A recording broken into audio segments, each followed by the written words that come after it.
오늘 예레미야서 31장 15절부터 22절까지의 내용의 말씀인데 제목을 다 같이 한번 읽어보겠습니다. 다 같이 제목 읽겠습니다. 라헬아 내 눈물을 멈추어라. 라헬이라고 하는 여인, 그는 야곱이라고 하는 사람의 아내입니다. 야곱은 사랑하는 아내를 얻기 위해서 외삼촌 집에서 14년 동안이나 무보수로 일을 했습니다. 외삼촌 라반, 그는 아주 거짓말이 능하고 약삭빠른 그런 사람이었어요. 그래서 이 야곱에게 라헬을 줄 터이니까 아내를 줄 테니 7년 동안 일을 해라. 그래가지고 야곱이가 열심히 일을 했죠. 7년이 지났어요. 아내를 얻게 되는 거예요. 그러는데 그날 낮에 일을 많이 시켰든지 그렇지 않으면 잔치집이니까 포도주를 많이 먹였든지 어쨌든 야곱이 좀 정신이 없었던 거예요.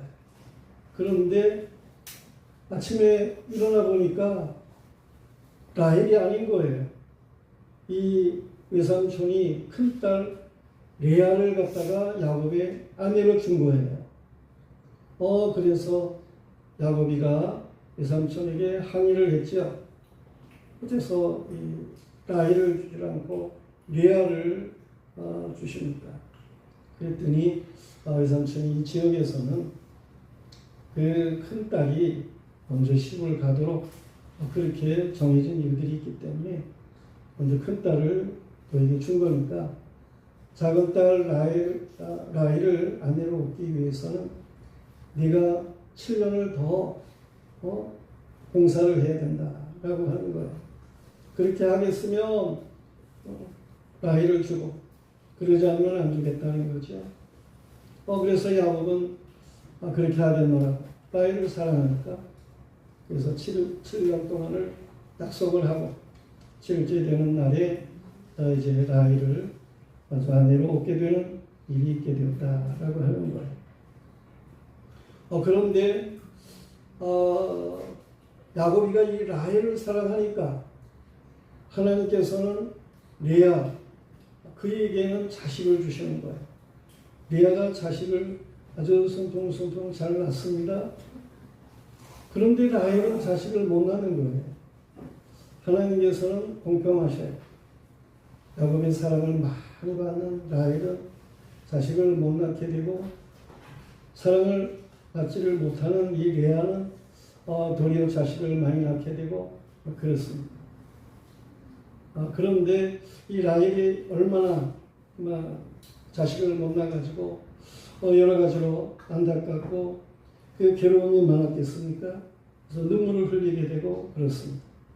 하나님이 불쌍히 여겨가지고 결국에는 이 야곱의 아들이 12인데 이 라헬로 하여금 11번째 아들 요셉을 낳게 하고 12번째 아들 베냐민을 낳게 하는 그러한 일이 있게 되는 것입니다. 이 야곱의 삼촌 집에서 고향으로 돌아가게 되는 그러한 일이 있게 되는데 그때에 마지막 아들 베냐민을 낳게 되는 일이 있어요.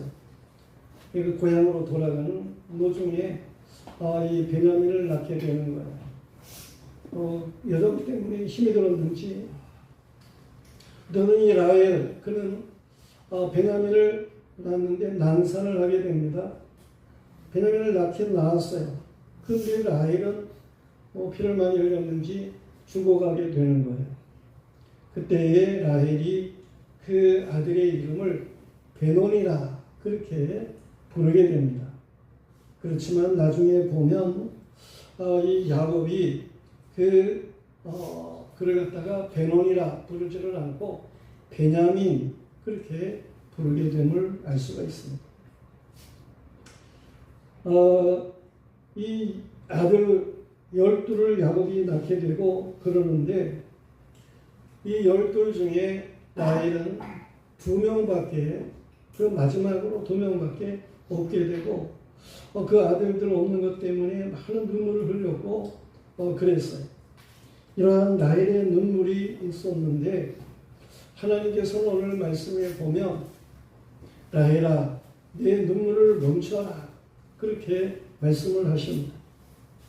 하나님께서 이 라헬이 낳은 아들들 이 자식이 적고 막내고 그래가지고 라헬이 울고 그러는 일이 있지만서도 라헬이 낳은 이 두 아들을 통해서 하나님이 역사하심이 있어요. 이 요셉 그를 통해 하나님이 역사하시는데 야곱의 첫째 아들인 르우벤이 아비의 침상을 더럽혀서 장자의 명분을 잃어버립니다. 그랬을 때에 하나님께서는 이 라헬이 낳은 첫째 아들 요셉을 장자라 그렇게 인정을 하시는 거예요. 야곱이가 그렇게 그를 장자로 인정하고 사랑하고 그렇게 되어지는 일이 있게 됩니다. 근데 하나님이 어떻게 일하십니까? 그 요셉 17살 때인데 그때 요셉을 애굽으로 보내는 거예요. 그래가지고 요셉이가 나중에 보면 애굽의 국무총리가 됩니다. 그 기간 동안에 하나님께서 이 이스라엘 백성, 야곱의 자손들, 이들을 보호하기 위해서, 이들을 살리기 위해서 요셉을 앞서 애굽으로 보내신 거예요. 그래서 야곱의 가족들이 모두 다 이 요셉이 국무총리인 애굽으로 가게 되죠. 거기서 살게 됩니다. 그런데 그 자손들이 번성하게 되는데 하나님이 기하급수적으로 자손을 번성하게 하는 일들이 있어요. 그래서 저들이 이제 요셉이 때에 편안하게 애굽에서 잘 살다가 그곳에서 하나님이 인도하심을 따라서 모세를 통해서 다시금 돌아오게 되는 일이 있게 되는 거예요. 이처럼 이스라엘 백성 저들을 큰 민족이 되게 하는 일에 하나님이 요셉을 쓰신다니까요. 라헬이 낳은 요셉을 쓰셨어요. 그렇게 하나님이 놀랍게 일하시는 일들이 있었다고 하는 것입니다. 뿐만 아니라 사사시대를 이제 이스라엘 백성이 가나안 땅에 와가지고 가나안을 정복하고 그리고 사사시대를 지냅니다.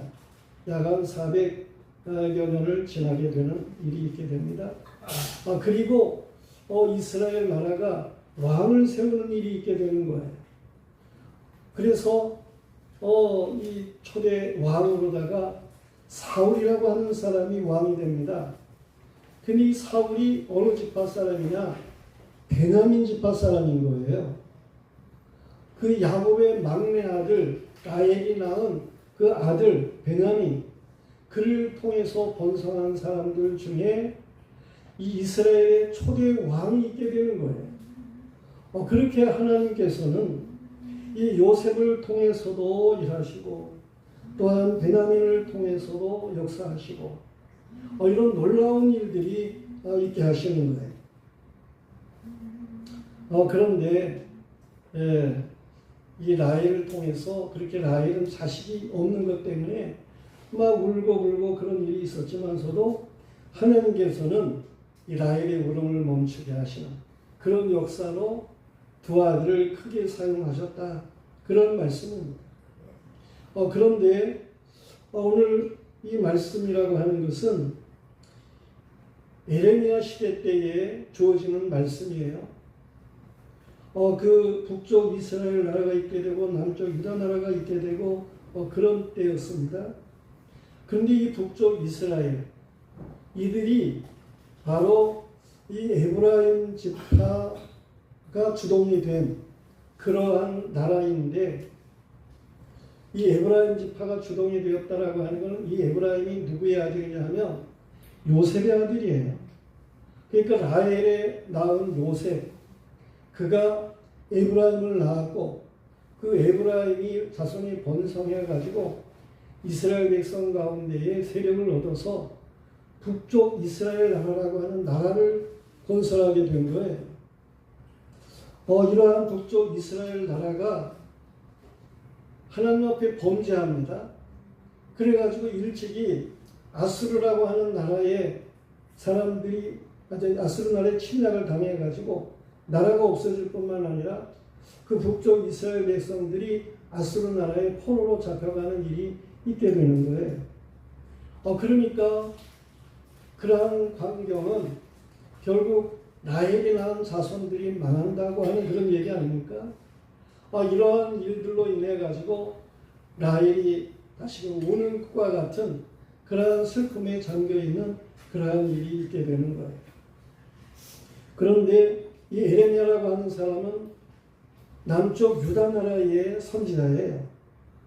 이 유다 나라의 선지자를 통해서 하나님이 라헬아 내 눈물을 멈춰라 그렇게 예언하게 하시는 이유가 어디에 있나 하는 것을 생각하게 되는데, 이 북쪽 이스라엘이 망하는 것을 보면서도 남쪽 유다 나라도 여전히 북쪽 따라갑니다.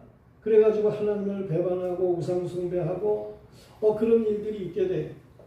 그래서 하나님이 1차적으로 바벨론 나라가 침략을 하게 해서 BC 606년에 이 유다 사람들도 포로가 되어가는 거예요. 다는 아니지만 이 유다 나라가 아주 그때는 망한 것은 아니지만 1차적으로 바벨론의 포로가 되는 그러한 일들이 있게 되었습니다.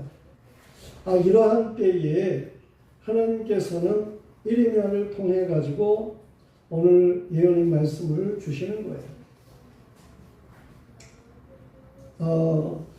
이 말씀에서 하나님이 어떻게 행하실 것인가 하는 것을 다 미리 보여주시고자 하시는 그러한 뜻이 있으신데, 이 에레미야 선지자, 남쪽 유다 나라의 선지자인 이 에레미야를 통해 가지고 이미 북쪽 이스라엘이 망해 가지고 아수르의 포로가 되고 그랬는데, 남쪽 유다도 범죄하게 되면 그러면 바벨론에 아주 망하게 될 것이고 포로가 될 것이라는 거예요. 그런데 하나님께서는 어떻게 역사하시겠는가? 결국에는 이들의 눈물을 멈추게 하는 이러한 역사로 하나님이 일하실 것에 대해서 말씀을 하시는 거예요. 다시 말해서 하나님의 행하시는 일들을 보면 이 역사는 반복된다라고 하는 사실을 알게 됩니다. 과거 라헬이 그 자식들 때문에 울고 불고 했는데 하나님께서 요셉을 세우고 또 베냐민 지파를 통해 역사하시고 이 베냐민 지파의 여로보암 그를 통해서 역사하시고 그러므로 이 라헬의 눈물을 멈추게 하듯이 그런 역사를 행하셨는데, 앞으로 행할 하나님의 놀라운 역사하심도 이러한 역사에 반복이 있게 될 것에 대해서 말씀을 하시는 거예요. 우리는 오늘 말씀에 이제 그 라헬이 그 낳은 아들을 죽어가면서 베논이라 그렇게 불렀다고 그랬습니다. 그런데 야곱이 그 아들을 베냐민이라 그렇게 불렀다고 그랬습니다. 한번 읽겠습니다. 베논이 슬픔의 아들이랍니다. 베냐민이 오른손의 아들이랍니다. 하나님께서는요, 벌써 이 이름을 통해서, 이 베냐민, 이 이름을 통해서 하나님의 슬픔을 이제 바꾸어 가지고 이 오른손의 역사, 오른손이라고 하는 것은 이런 바른 편을 가리키는 것이고 축복의 편을 가리키는 것이고 능력의 편을 가리키는 것이고 그렇습니다. 이러한 오른손의 역사를 이루겠다 하나님께서 그런 의미에서 라헬을 통해서는 베논이라 그렇게 부르게 했지만 야곱을 통해서 그 아들의 이름을 베냐민이라 그렇게 바꾸게 하시는 그런 일이 있으셨던 거예요. 그리고 역사를 저렇게 슬픔이 변해서 축복이 되게 하는 이런 역사로 하나님이 일하시는 일들을 역사 속에 보이시는 거예요. 오늘 말씀으로 돌아가서 보면 첫째로 생각할 수 있는 것은 다 같이 읽겠습니다. 남쪽 유다는 범죄했습니다. 남쪽 유다는 범죄했습니다. 북쪽 이스라엘 백성이 하나님 앞에 우상 숭배해가지고 범죄해서 아수르의 포로가 됐다고 그랬죠. 그런데 남쪽 유다도 하나님 앞에 범죄한 거예요. 북쪽 이스라엘뿐만 아니라 남쪽 유다도 범죄했다. 그런 얘기입니다. 라헬 그런 언니 레아가 시기가 되어가지고 경쟁의 대상으로 여기고 그랬었습니다. 라헬은 아버지 라반의 드라빔을 이제 몰래 도둑질해가지고 그 야곱이 고향으로 돌아갈 때 그 우상 드라빔을 도둑질해 오기로 했습니다. 라헬이 훔친 드라빔으로 야곱은 이 삼촌 라반에게 잡힐 뻔한 큰 위험에 빠질 뻔하기도 하고 그랬어요. 그럼에도 드라빔을 이 라헬은 사수하고 말이에요. 그걸 몰래 숨겼어. 결국은 가져오게 되는 그러한 일이 있었던 거예요. 이러한 라헬이 결국은 죽습니다.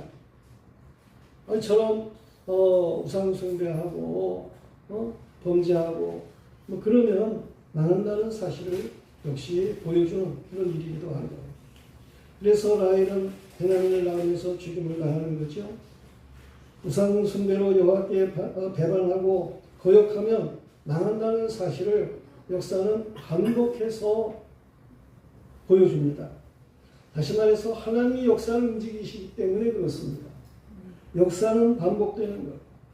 에레미야 선지자는 여호와의 계시와 말씀을 따라서 그나 백성을 경성케 하는 그런 말씀이 지금 있는 거예요. 당시에 이미 남쪽 유다도 BC 600년에 1차적으로 바벨론의 침략을 당했다 그랬죠. 그래서 포로로 잡혀간 사람들이 있게 되죠. 그런데도 정신을 차리지 못하고 이 포로로 잡히게 되고 이런 일들이 이게 우연일 거야. 곧 있으면 다시 좋은 일들이 있을 거야. 이렇게 유다 사람들이 생각을 하게 하는 그런 일들이 있습니다. 당시에 거짓 선지자들이 있었어요. 그래가지고 백성을 태평하도록 그렇게 예언을 하는 거예요. 바벨론 왕을 너희가 지금 이렇게 섬기듯이 되어지는 것 같지만 그렇지만은 이제 바벨론에 빼앗겼던 그 모든 것들이 다시금 곧 돌아올 거다. 포로들이 다시금 돌아올 거다. 그렇게 말을 하게 됩니다. 그런데 그것이 아주 금세 돌아올 것에 대해서 예언하는 그러한 선지자가 있었다라는 얘기예요. 하나냐라고 하는 선지자가 있었는데요. 이 여호와께서 바벨론의 멍에를 꺾을 것이고 2년 만에 다시금 포로에서 돌아올 것이다 라고 예언을 하게 됩니다. 그것이 예레미야서 28장 1절로 4절에 나타나고 있습니다. 다 같이 한번 읽어보겠습니다. 그해 곧 유다 왕 시드기야가 다스리기 시작한 지 4년 다섯째 달 하나냐가 여호와의 성전에서 제사장들과 모든 백성이 보는 앞에서 내게 말하여 이르되 만군의 여호와 이스라엘의 하나님이 이같이 일러 말씀하시기를 내가 바벨론의 왕의 머리를 꺾었느니라. 내가 바벨론 왕의 노냐의 쌀이 이곳에서 빼앗아 바벨론에 옮겨간 여호와의 성전 기구를 2년 안에 다시 이곳으로 되돌려 오리라. 내가 또 유다의 왕 여호야김의 아들 여호야와 바벨론으로 옮겨간 유다 모든 포로를 다시 이곳으로 돌아오게 하리니 이는 내가 바벨론의 왕의 멍에를 꺾을 것입니다. 여호와의 말씀이라 한다. 2년 만에 다시금 포로가 돌아올 것이고 성전 기구들이 돌아올 것이다 라고 예언을 하는 거예요. 이것은 거짓된 예언입니다. 아합에게 거짓 선지자들이 있어가지고 이 아합으로 하여금 전쟁에 나가서 죽게 했던 것과 같이 이 거짓된 선지자들이 있어가지고 유다 백성들의 범죄하는 것 그거 아무렇지도 않게 생각을 하는 거예요. 유다 백성이 범죄했기 때문에 바벨론 나라에 망한 건데 그래가지고 고생을 하고 있는 건데 이러한 일들을 이제 속 2년이면 다시금 다 돌아오는 거야. 그러니까 범죄한 것 그런 모든 것들을 아무것도 아닌 것처럼 그렇게 거짓 선지자들이 말하는 것입니다. 유다인들의 범죄를 느슨하게 여기게 하는 악한 거짓말이었다. 그런 얘기예요. 희망적인 거짓 예언. 이것은 범죄하는 자들을 아주 망하게 하는 잘못을 가져오는 것입니다. 이게 참 조심해야 되는 그런 일들이에요. 이는 공연히 사람들을 일시적으로 기분 좋게 해가지고 자기 그런 예언을 하는 선자들 자신의 인기를 끌려고 하는 얄팍한 상술에 불과한 행동이었어요. 예레미야는 여호와의 말씀을 따라서 그 백성들에게 예언을 했습니다. 뭐라고 예언을 합니까? 범죄했기 때문에 망하는 것이다. 그리고 바벨론의 포로가 되어가지고 70년 동안 고생할 것이다. 라고 예언을 하게 됩니다. 이것이 진정한 예언이라니까. 범죄하면 망한다는 것. 그 범죄의 대가만큼 하나님께서는 고생시킬 것이라는 것. 이것이 하나님의 말씀인 거예요. 그런데 거짓 선지자들은 2년 만에 돌아온다는 거예요. 여지까지 너희가 잘못한 거 아무것도 아니야. 괜찮아. 2년 있으면 다 모든 거 해결되는 거야. 그러니까 그냥 그렇게 살아. 그런 것과 같은 거 아닙니까? 오늘날도 죄악을 범하면 망한다는 말씀은 약화시키고 속히 회복되리라고 하는 이 소망의 신앙만을 말해서 죄악을 등한시하게 하는 말을 하는 사람들이 많습니다. 그것이 소망의 신학이라는 거예요. 그래서는 안 되는 거예요.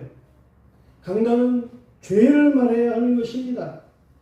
죄의 사함을 받아야 할 것에 대해서 말을 해야 됩니다. 복음은 죄에서의 해방인 거예요. 복음은 대속의 십자가로 인한 구원인 거예요. 예수 그리스도 그가 죄가 전혀 없으신 분으로 이 세상에 왜 오셨습니까? 우리의 억만 죄악을 대속하기 위해서 예수님이 오시게 된 거예요. 죄의 문제가 아니면 예수 그리스도가 오실 이유가 없는 것입니다. 죄에 대한 공의의 징벌이 없이는 복음이라고 말을 할 수가 없는 거예요. 죄를 져도 무방한 것 같이 곧 좋은 일이 있을 거야. 이렇게 희망의 신학으로 소망의 신학으로 나가는 이러한 일들은 백성들로 하여금 태만하게 해서 죄를 범하게 해서 아주 망하게 하는 그러한 일들을 가져오게 하는 것입니다. 성도들이요, 죄를 엄중하게 생각할 줄 알아야 하는 것입니다. 죄의 삭은 사망입니다. 로마서 2장 5절 말씀 다 같이 읽겠습니다. 다만 내 고집과 회개하지 않은 마음을 따라 진노이나 곧 하나님의 의로우신 심판이 나타나는 그날에 임하여 진노를 내게 쌓는다. 또 로마서 3장 23절 읽겠습니다. 죄의 삭은 모든 사람이 죄를 범하였으니 하나님의 영광에 이르지 못하더니 그 이하의 말씀이 있습니다. 거기에 보면 이제 죄의 삭은 사망이고 하나님의 은사는 그리스도 예수 우리 주 안에는 영생이니라 그랬습니다. 죄의 삭은 사망인 거예요. 우리는 하나님 앞에서 죄를 범하면 망한다라고 하는 사실을 알아야 하는 것입니다. 북쪽 이스라엘 백성이 죄를 범했기 때문에 아수르에 망한 것이고 남쪽 유다도 죄를 범했기 때문에 바벨론에 1차적으로 망하는 거예요. 여전히 죄를 범하게 되면 바벨론에 아주 망할 수밖에 없는 그러한 일들이 있을 것에 대해서 하나님께서는 예레미야를 통해서 말씀을 하시는 것입니다. 그런가 하면 두 번째로 생각할 수 있는 것은 다 같이 읽겠습니다. 여호와는 긍휼을 베푸십니다. 여호와는 긍휼을 베푸십니다. 여호와께서 이스라엘 모든 종족의 하나님이 되십니다. 야곱으로 인한 성인 이스라엘의 하나님이 말씀을 하시는 거예요. 그들은 내 백성이니라, 내 백성이 되리라 말씀을 하십니다. 하나님은 이스라엘 백성을 택한 백성으로 두시고 역사를 움직이십니다. 그래서 오늘날도 하나님이 역사를 움직이시는 걸 보면 저렇게 이스라엘이라고 하는 나라, 저 나라를 모델로 두시고 하나님이 행하시는 일들이 있으신 거예요. 하나님은 택한 백성을 놓지 않으신다라고 하는 사실을 우리는 말씀을 통해서 잘 알 수가 있습니다. 이사야서 41장 8절부터 14절까지의 말씀을 읽겠습니다. 읽습니다. 그러나 나의 종 이스라엘아, 내가 택한 야곱아, 나의 종 아브라함의 자손아, 내가 땅 끝에서부터 너를 붙들고 땅 모퉁이에서부터 너를 부르고 너희를 이르기를 너는 나의 종이라. 내가 너를 택하고 버리지 아니하였다 하였느니라. 두려워하지 말라. 나는 네 하나님이 되느니라. 내가 너를 굳세게 하리라. 참으로 너를 도와주리라. 참으로 나의 의로운 오른손으로 너를 붙들리라. 보라, 내게 노하던 자들이 수치와 욕을 당할 것이요 너와 다투는 자들이 아무것도 아닌 것 같이 될 것이며 멸망할 것이요 내가 찾아도 너와 싸우던 자들을 만나지 못할 것이요 너를 치는 자들은 아무것도 아닌 것 같고 허무한 것 같이 되리니 이는 나 여호와 너의 하나님이 내 오른손을 붙들고 내게 이르기를 두려워하지 말라. 내가 너를 도와할 것이니라. 그러지 같은 너희 야곱아, 너희 이스라엘 사람들아, 두려워하지 말라. 나 여호와가 말하노니 내가 너를 도울 것이다. 네 구속자는 이스라엘의 거룩한 이다. 하나님께서 이 범죄한 이스라엘 백성들 저들을 징계하시고 결국은 하나님이 긍휼을 베풀어서 다시금 하나님의 백성 되게 하는 이런 놀라운 역사를 주실 것을 말씀을 하십니다. 오늘 우리가 이 시대의 택한 백성인 줄로 믿습니다. 하나님께서 우리를 또한 궁극적으로 하나님의 은혜, 구원의 충만에 이르도록 역사하실 것을 믿습니다. 로마서 8장 29절로 30절 말씀입니다. 다 같이 읽겠습니다. 하나님이 미래하신 자들을 또한 그 아들의 형상을 본받게 하기 위하여 미리 정하셨으니 이는 그 많은 형제 중에서 아들이 되게 하시니라. 또 미리 정하신 그들을 또한 부르시고 부르신 그들을 또한 의롭게 하시고 의롭게 하신 그들을 또한 영원케 하셨느니라. 하나님께서 우리를 누구를 통해서든지 우리를 부르시는 거예요. 그것은 택한 백성이기 때문에 우리를 부르신 거예요. 우리가 여기에 부름을 받아가지고 나와 있는 것으로 믿습니다. 이러한 부름을 받은 자들을 하나님은 의롭게 하십니다. 어떻게 해서든지 의롭게 하십니다. 의롭게 한 자들을 결국은 영원케 하십니다. 이처럼 하나님의 구원의 여정으로 우리를 이끌어 가실 것입니다. 이것을 골든 체인이라 그렇게 말을 합니다. 하나님의 놀라운 역사를 우리에게 두고 하나님의 계획을 가지시고 우리를 이끌어 가신다는 사실을 우리는 알아야 하는 것입니다. 우리는 하나님의 행하시는 일을 이걸 영적으로 깨달을 줄 알아야 하는 거예요. 하나님이 나에게 어떻게 일하시는구나. 죄를 범할 때는 망하게 하시더니 하나님 앞에 또 우리를 이렇게 은총을 알도록 역사하시는 이러한 일들을 말합니다. 시편 106편 1절을 읽겠습니다.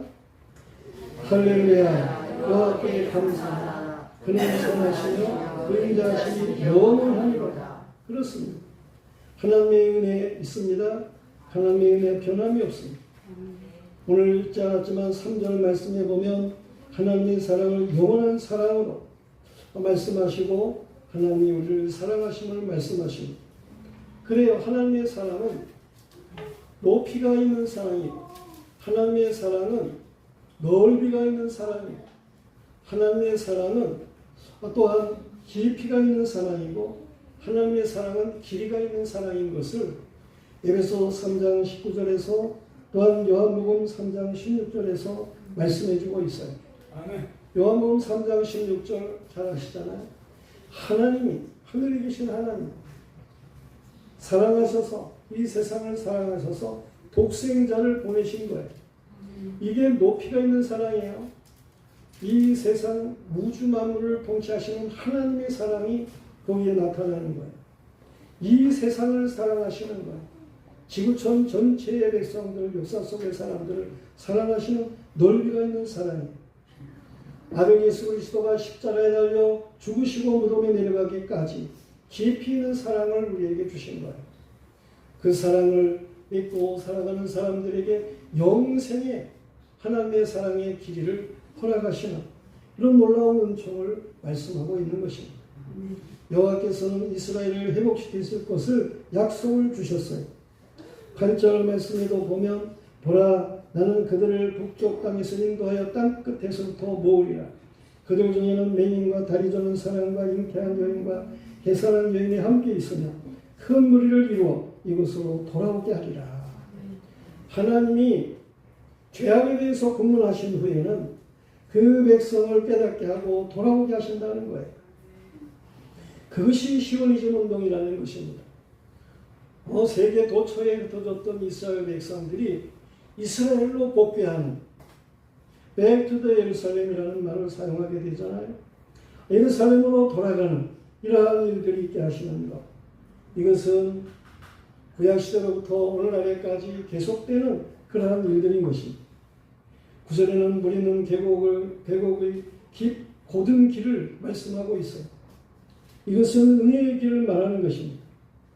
또한 11절에서는 야곱을 속량하시고 구속하실 것에 대해서 말씀하고 있어요.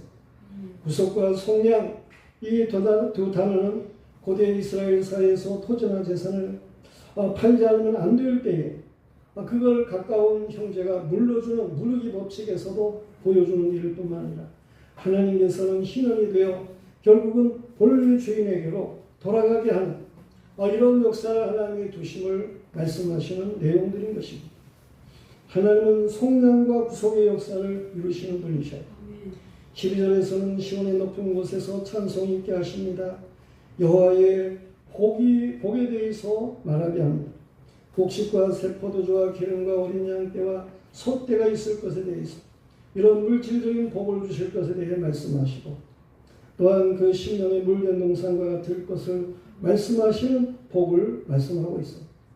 13절에서는 슬픔과 즐거움이 이제 교차하게 될 것에 대해서 말씀을 하면서 결국은 하나님이 근심이 기쁨으로 변하게 하는 역사를 주실 것을 말씀하는 것입니다. 하나님께서는요, 죄악을 범한 자들에게 징계하십니다. 택한 백성일 때는 징계하시는 거예요. 죄악만큼 깨닫게 하시는 그러한 일들이 있으십니다.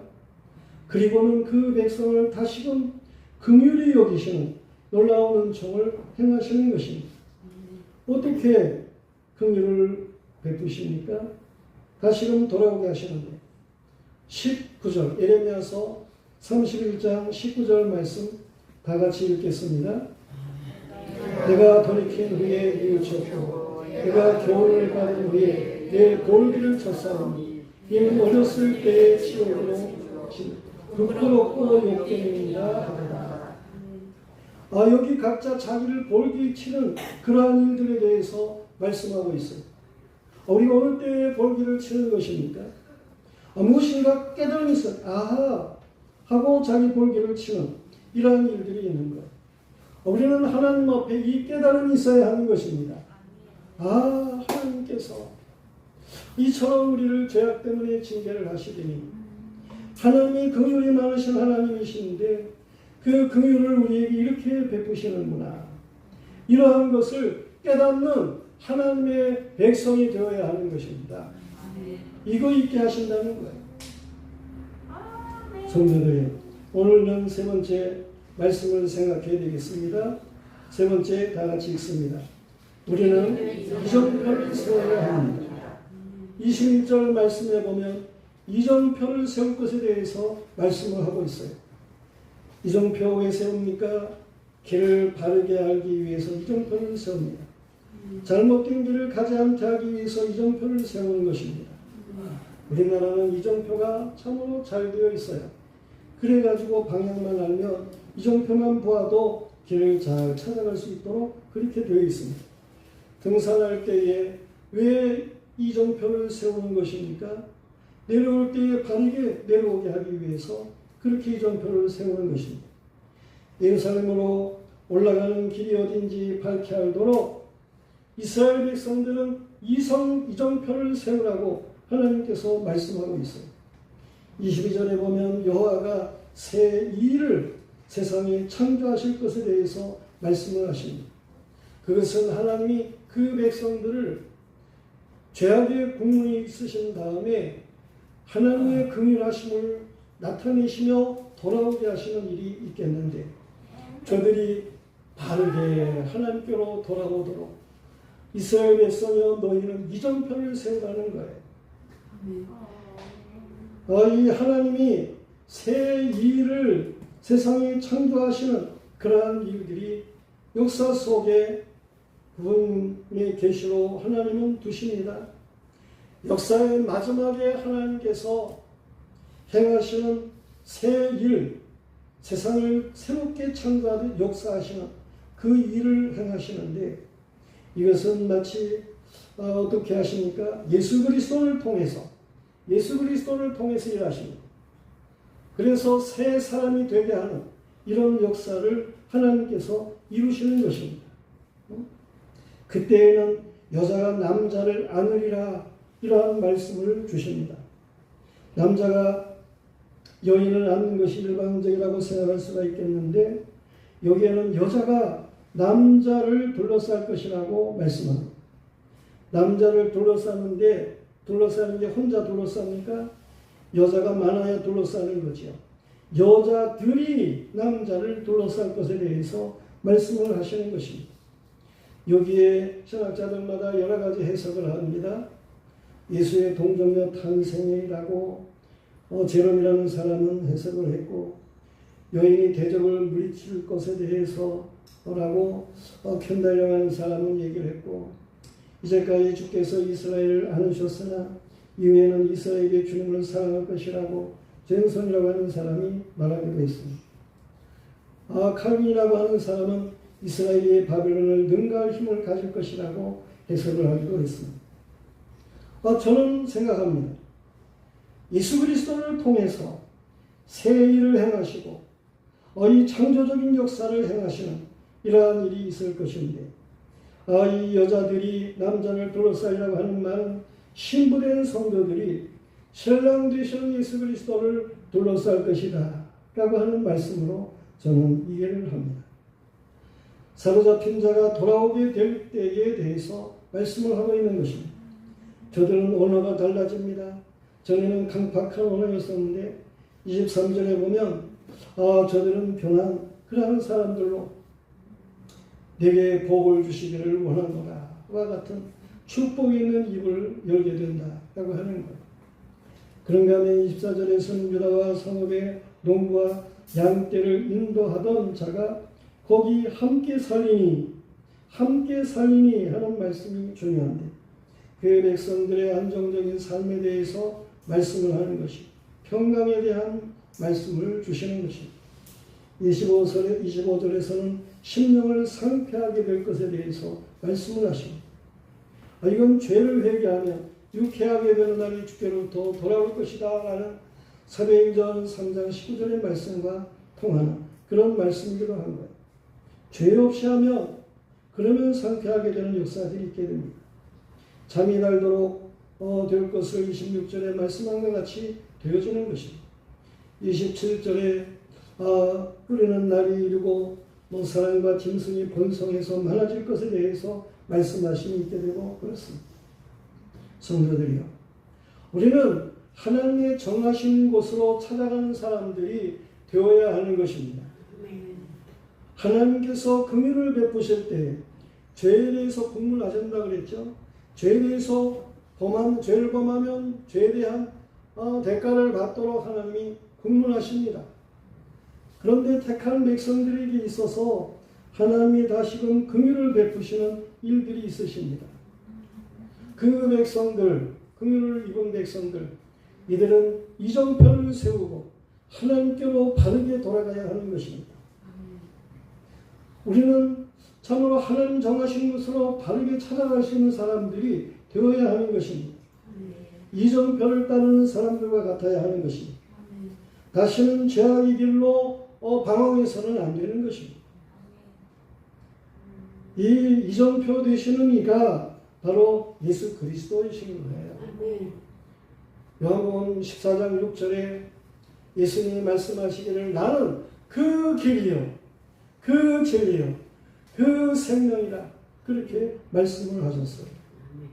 이 길 되시는 예수 그리스도, 참된 이정표가 되시는 예수 그리스도, 우리의 표대가 되시는 분, 이 예수 그리스도만 바라봐야 하는 것입니다. 그러면 주 안에서 참으로 하나님이 예비하신 복된 역사를 누리게 된다라고 하는 말씀인 것입니다. 오늘 말씀을 맺으면 여호와께서는 오는 자를 긍휼히 여기시고 눈물을 그치게 하시는 분이신 거예요. 35절에 있는 말씀과 같이 그는 해를 낮의 빛으로 주셨고 달과 별들을 밤의 빛으로 정하시고 바다를 뒤흔들어 그 파도로 설치게 하는 만군의 여호와이십니다. 38절에서는 이 성은 하나님의 망대에서부터 모퉁이까지 여호와를 위해서 건축될 것이다 라고 말씀했는데, 이 하나님이라고 하는 말씀은 여호와께서 은혜롭게 하신다 라고 하는 말씀인 것입니다.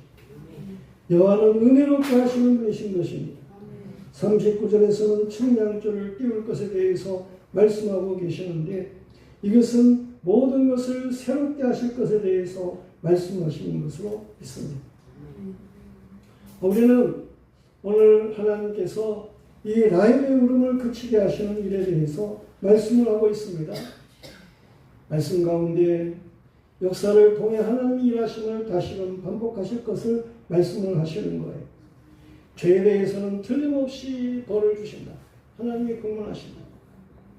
그런가 하면 택한 백성일진데 하나님께서 다시금 긍휼을 베푸신다. 그리고 저들로 하여금 자신의 벌기를 치게 하듯이 역사하시며 하나님께서는 저들을 돌아오게 할 것인데, 우리는 돌아오게 하는 그 길을 이정표를 바르게 세운 길로 돌아오는 백성이 되어야 된다라고 하는 사실을 말씀하고 있는 것입니다. 우리 모두가 다 예레미야를 통해서 주시는 말씀 바르게 깨닫고 온전히 주께로 돌아가 한 남자를 둘러싼 여인들과 같은 주님의 신부가 되어야 되겠습니다.